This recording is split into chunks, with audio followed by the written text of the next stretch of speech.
معالي السيد وزير الشؤون الخارجية لجمهورية زامبيا، السيد عميد السلك الدبلوماسي الإفريقي بالرباط، السيد سفير موريتانيا ممثل رئاسة الاتحاد الإفريقي، أصحاب السعادة السيدات والسادة السفراء ورؤساء البعثات الدبلوماسية، حضرات السيدات والسادة، يسرني في البداية أن أرحب بكم في مقر وزارة الشؤون الخارجية والتعاون الإفريقي والمغاربة المقيمين بالخارج للاحتفال معا بيوم إفريقيا بما يليق به من وهج وما يوافقه من إكبار، وذلك في إطار سنة حميدة دأبنا على إحيائها سنويا، نتقاسم فيها كمغاربة دلالات ورمزيات مشتركة مع 1,400,000,000 مواطن ومواطنة من القارة الإفريقية. أنا سعيد اليوم أن أرحب بشكل خاص بأخي وزميلي مولامبو هايبي، وزير الشؤون الخارجية بالنيابة لجمهورية زامبيا الصديقة، الذي يقوم بزيارة عمل للمغرب. معالي الوزير، مرحبا بك.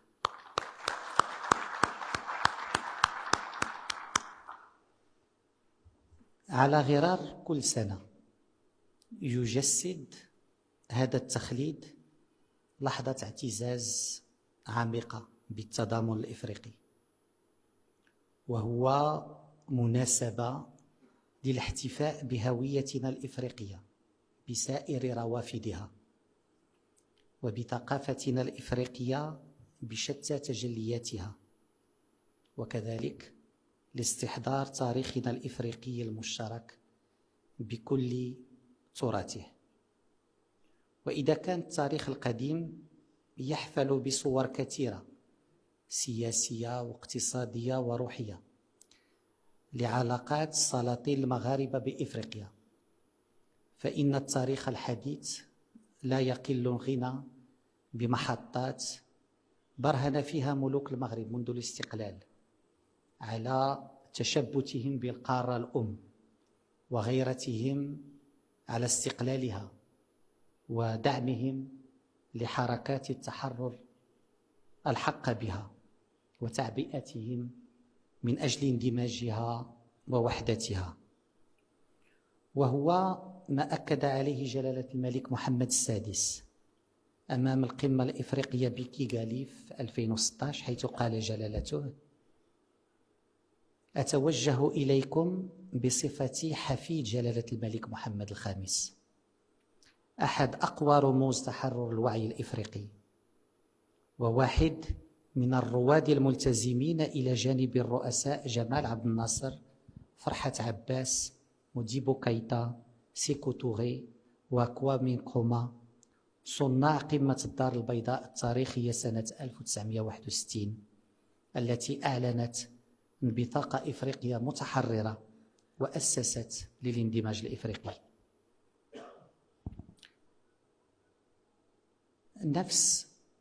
على نفس الضرب صار جلالة الملك الحسن الثاني رحمه الله، الذي كان من رواد الاندماج الإفريقي وأحد المؤسسين لمنظمة الوحدة الإفريقية.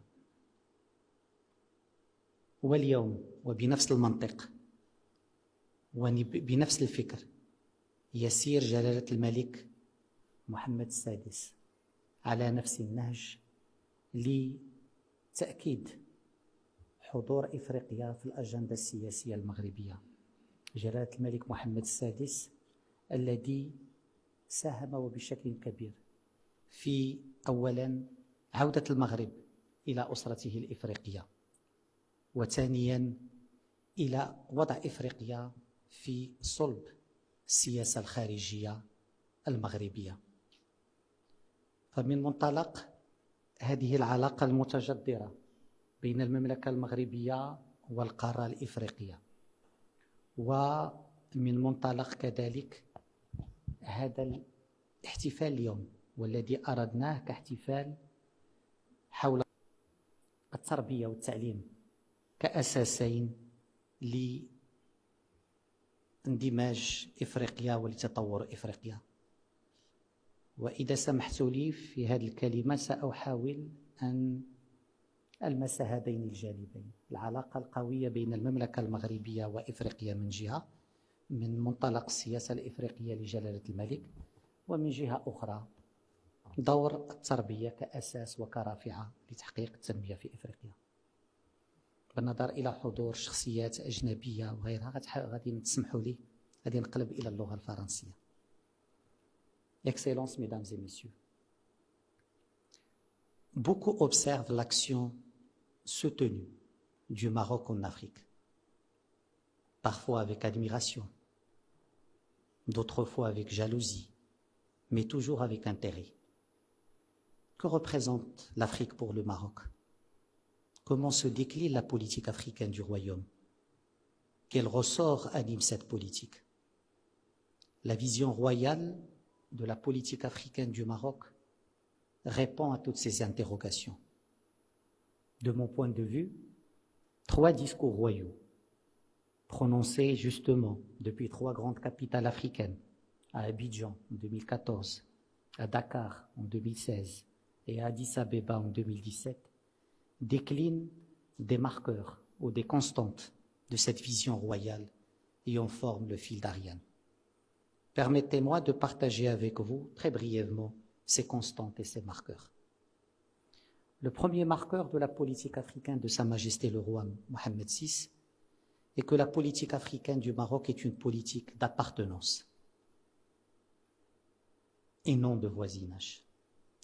L'illustration parfaite en est la déclaration de Sa Majesté le roi lui-même à l'occasion du retour historique dans la famille institutionnelle africaine en 2017. Et je cite, Sa Majesté le roi avait dit « Il est beau le jour où l'on rentre chez soi après une trop longue absence. Il est beau le jour où l'on porte son cœur vers le foyer aimé. L'Afrique est mon continent et ma maison. » Fin de la citation royale. Le Maroc ne mène donc pas une politique africaine au sens d'une politique de voisinage en Afrique, car l'Afrique n'est pas qu'un voisinage pour le Maroc. L'Afrique, c'est une terre d'appartenance identitaire, géographique, culturelle, historique et géopolitique. En mettant l'Afrique au cœur de sa vision de la politique extérieure, c'est en réalité le royaume que Sa Majesté le roi met à sa place naturelle dans le monde, sa place africaine. Et tout naturellement, tout ce qui touche l'Afrique nous touche directement au Maroc. Notre stabilité est liée à celle du continent. Notre développement est tributaire de celui de l'Afrique. C'est ce qui explique que le Maroc soit aussi impliqué et autant engagé dans les enjeux du continent. L'enjeu de la paix et de la sécurité, l'enjeu de la sécurité alimentaire, l'enjeu énergétique ou encore l'enjeu du développement socio-économique. Donc la politique africaine du Maroc est une politique d'appartenance à un continent. Le second marqueur de la vision royale est que cette politique africaine est foncièrement afro-optimiste.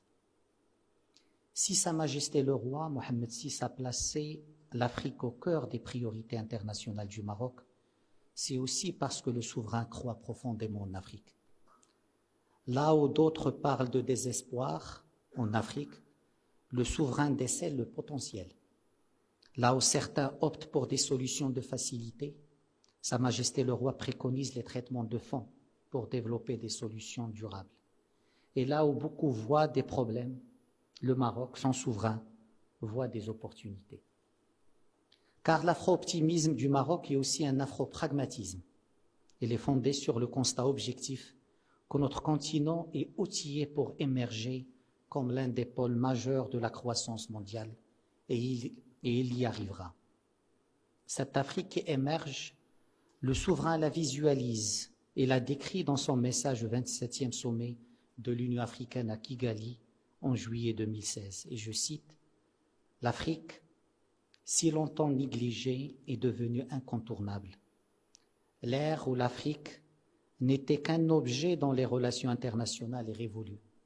Il s'affirme aujourd'hui et l'Afrique est un acteur incontournable. Donc le deuxième marqueur de l'action et la deuxième clé de compréhension de la politique africaine du Maroc, c'est qu'il est foncièrement afro-optimiste. Le troisième marqueur, c'est que cette politique est fondée sur le dynamisme et la prise d'initiative. Et c'est là le corollaire opérationnel de l'afro-optimisme. Sa Majesté le Roi n'a eu de cesse d'opposer la diplomatie des actes à celle des slogans et des effets d'annonce.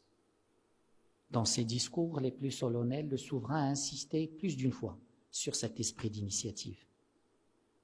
En 2019, Sa Majesté le Roi avait dit, je cite, « Il importe avant toute chose de faire preuve d'audace, d'esprit d'initiative et d'un sens élevé des responsabilités. Pour relever les défis internes et externes, nous ne pouvons relever les défis internes et externes que si nous allions esprit d'initiative et résilience. » Fin de citation.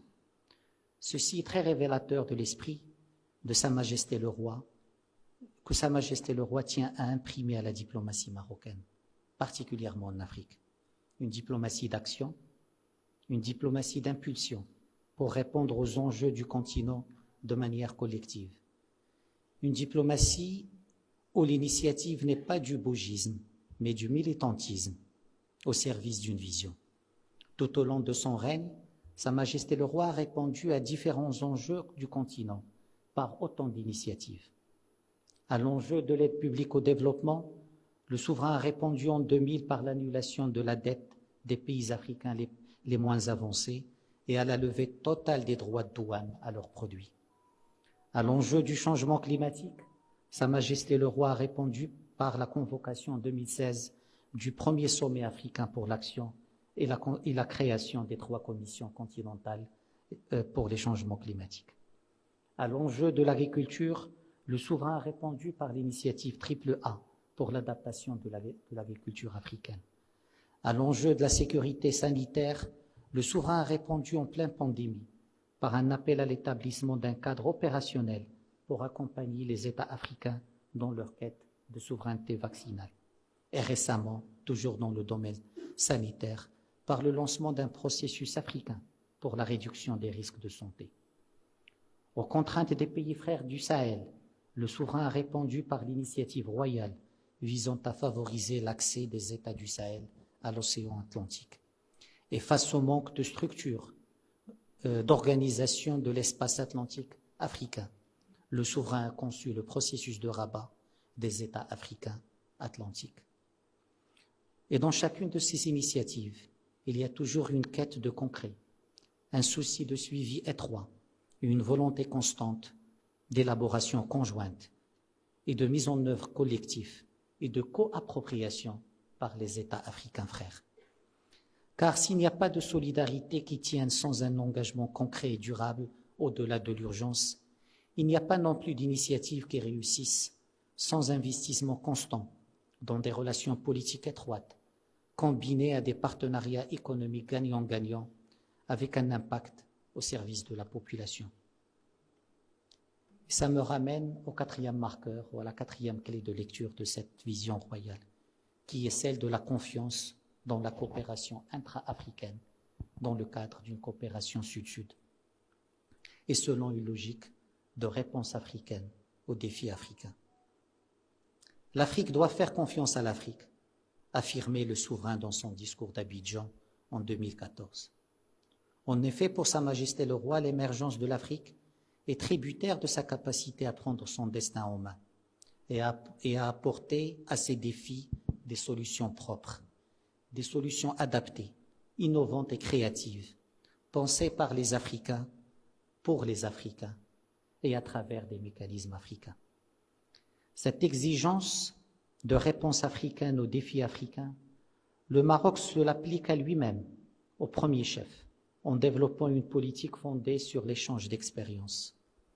En effet, la vision royale fait une place de choix au principe de co-développement intra-africain, solidaire et durable.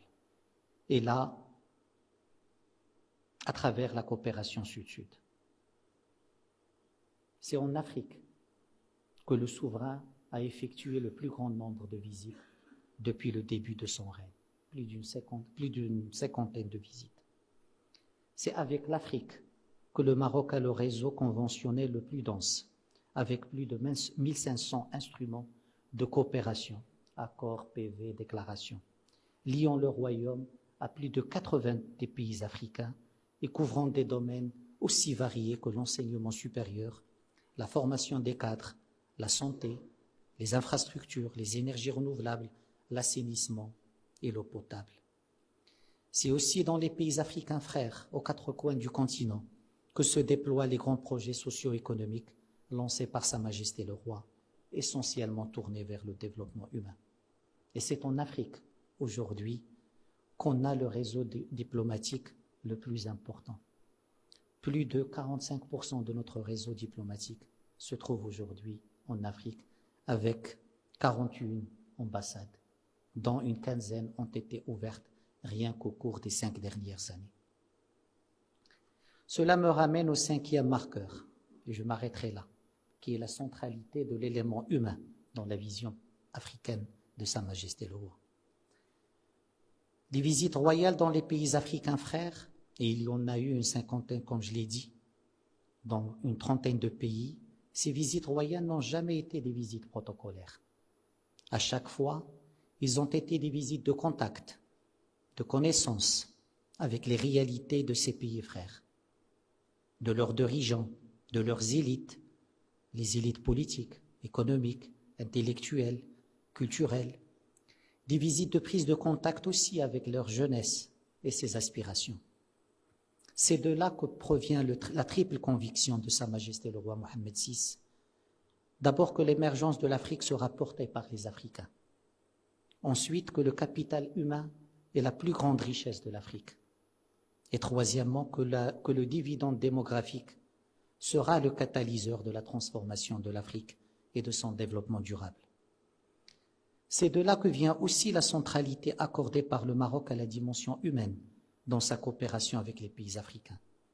Une coopération qui donne la priorité toujours à la mise en place de projets concrets, bénéficiant aux populations dans les secteurs de l'éducation, de la santé, du développement humain et de l'habitat social, pour ne citer que ces secteurs-là. C'est de là que vient enfin l'importance que le Maroc accorde aux diasporas africaines. Et c'est l'occasion ici de rendre hommage à la diaspora africaine au Maroc et à la communauté marocaine établie dans les pays africains frères comme vecteur de rapprochement et garant du lien au sein de la famille africaine. Monsieur le ministre, Excellences, Mesdames et Messieurs, ces 5 marqueurs de la vision africaine de Sa Majesté le Roi Mohammed VI sont parfaitement applicables à la thématique de notre célébration aujourd'hui, qui est celle de l'éducation en Afrique. L'engagement du Maroc sur l'éducation n'est pas qu'un engagement national. Le Royaume souhaite aussi contribuer au développement de l'éducation en Afrique, tout en renforçant les liens de solidarité et d'amitié avec le continent. Ainsi, nous avons mis en place des programmes d'échange favorisant le partage des connaissances et de bonnes pratiques en matière d'éducation. Nous avons investi dans le renforcement des infrastructures éducatives en Afrique.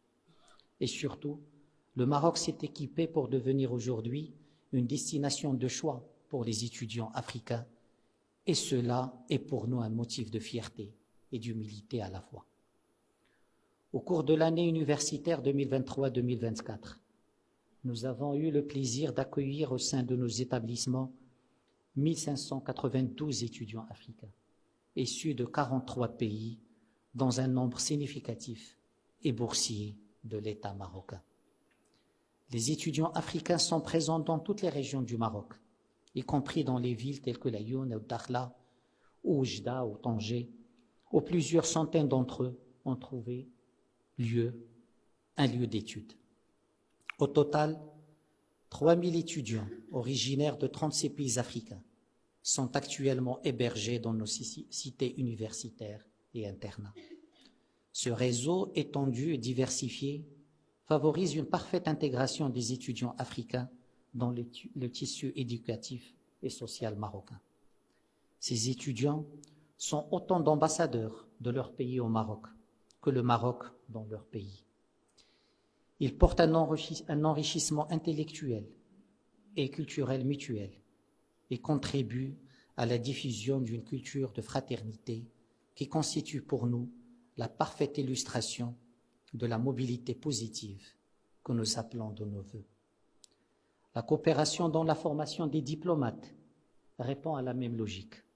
Depuis 2014, 240 diplomates africains ont bénéficié du cycle international en diplomatie dispensé par l'Académie marocaine des études diplomatiques et 83 diplomates africains ont bénéficié du cycle de formation initiale. L'Académie marocaine des études diplomatiques déploie aujourd'hui un réseau de 17 mémorandums d'entente avec différents pays africains frères. Le leitmotiv de ces actions est de mobiliser le levier de la coopération intra-africaine au service des générations africaines à venir et les générations actuelles et futures de connaissances et de compétences. معالي السيد الوزير، السيد عميد السلك الدبلوماسي، السيد السفير ممثل رئاسة الاتحاد الإفريقي، أصحاب السعادة السيدات والسادة السفراء ورؤساء البعثات الدبلوماسية. Excellences, mesdames et messieurs, pour une nation, pour un continent, il n'y a rien que soit plus fondateur que l'éducation. Elle est le socle sur lequel repose le développement. Elle est cette première pierre sur laquelle nous bâtissons nos sociétés de demain et sans laquelle l'ensemble de la structure menacerait de ruine. فإذا كان العلم يبني البيوت بلا عمد فإن الجهل يهدم بيت العز والكرم. لذا فإن المسؤولية الملقاة على عاتق بلداننا من خلال التعليم هي مسؤولية عظمى لتحفيز انبثاق شبيبة فخورة بهويتها الإفريقية متأكدة من ذاتها وواثقة من قدراتها ومعارفها. شبيبة تنظر صوب المستقبل وعينها على غد أفضل لبلدانها وقارتها. فلطالما أكدنا وعن قناعة تامة على أن التفاؤل الإفريقي لافخو أوبتيميزم لم يكن ولن يكون يوما سذاجة ولا شعارا أجوف، بل هو اعتقاد راسخ والتزام سياسي وعملي وضعه صاحب الجلالة الملك محمد السادس في صلب رؤية جلالته للقارة الإفريقية ومستقبلها، وجعله عقيدة للسياسة الخارجية التي خطها للمملكة المغربية. ولئن منحنا التاريخ والتجربة موجبات للإيمان بتفاؤلنا الإفريقي، فالمستقبل يطوقنا بمسؤولية تمرير مشعل هذا التفاؤل للأجيال القادمة. فعلى تعبير الحكمة الإفريقية البالغة، إننا لا نرث الأرض من السلف بل نستعيرها من الخلف. تحيا إفريقيا وشكرا لكم.